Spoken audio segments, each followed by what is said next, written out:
Rahim. Assalamu alaikum. I'm here with Abu Usamah, the Imam of Green Lane Masjid, to ask him a few questions about the Dispatches Channel 4 documentary, which has accused him of making inappropriate and derogatory statements. We're here today to allow Brother Usamah to give his views on the program and its content. Assalamu alaikum, brother. Wa alaikum salam wa rahmatullah. Okay, it's been said that you stated that women are deficient in their intellect. Are you not encouraging discrimination against women? Bismillah wa salatu wa salam ala rasulillah. Amma ba'.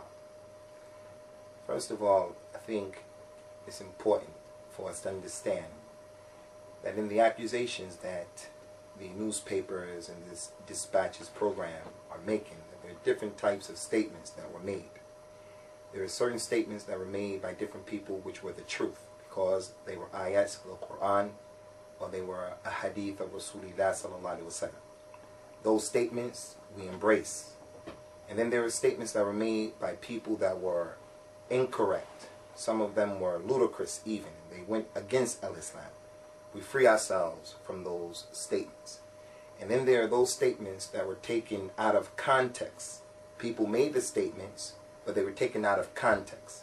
So as Muslims, we have to be intellectual and we have to be academic in dealing with these issues. We don't embrace everything that was said by the different speakers, nor do we reject everything that was said by the different speakers. And simply because there are non-Muslims who are making an attempt to increase this Islamophobia. It's not for us as Muslims to go overboard and not to be academic, as Allah has commanded us in the Quran to be fair and just. لا يجرمنكم شنآن قوم على أن لا تعدلوا اعدلوا هو أقرب للتقوى.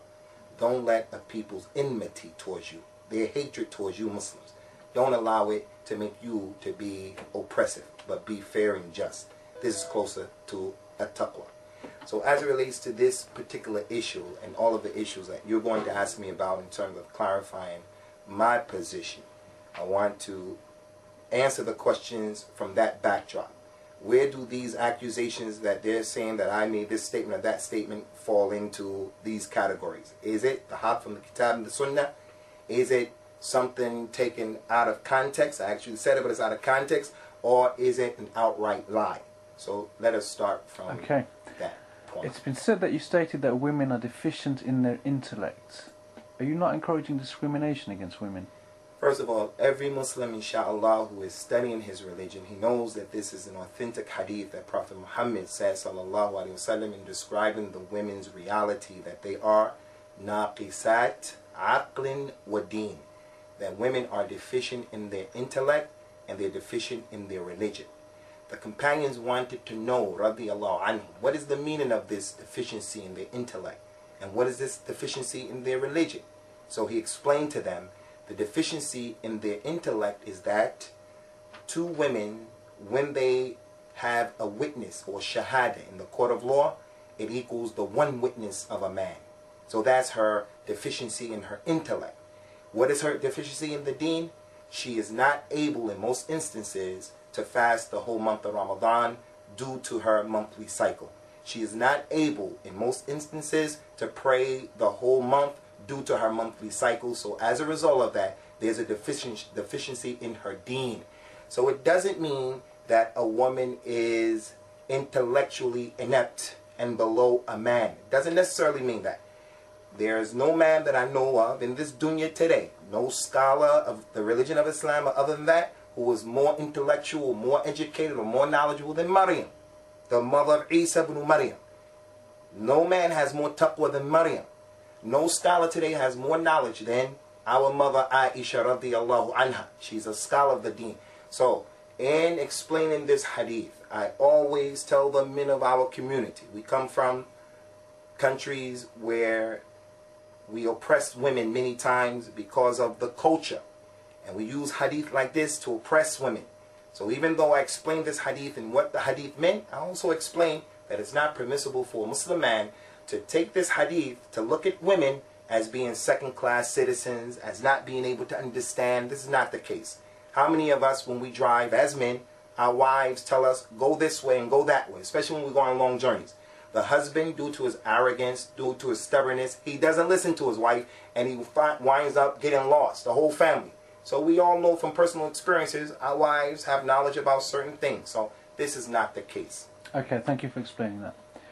It's also been alleged that you said that the laws of Islam are to be practiced, and we should do away with all man-made laws. Are you saying then that Muslims should not follow UK law?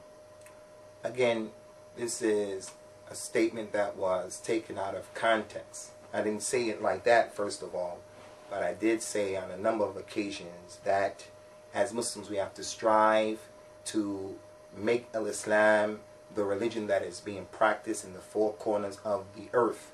That's why Allah Azza wa Jal sent all of the prophets and all of the messengers from Adam to Rasulullah Muhammad sallallahu alaihi wasallam. And we are followers of Rasulullah and his religion sallallahu alaihi wasallam. So it's our job to explain and to make clear what Al-Islam is saying. So yes, it is a religious obligation that every Muslim has to try to spread the religion of Al-Islam and make Al-Islam the way of life for those people around him in his immediate vicinity and other than that. But never ever did I say that we cannot practice Islam, Al-Islam in the British law. Never did I say that.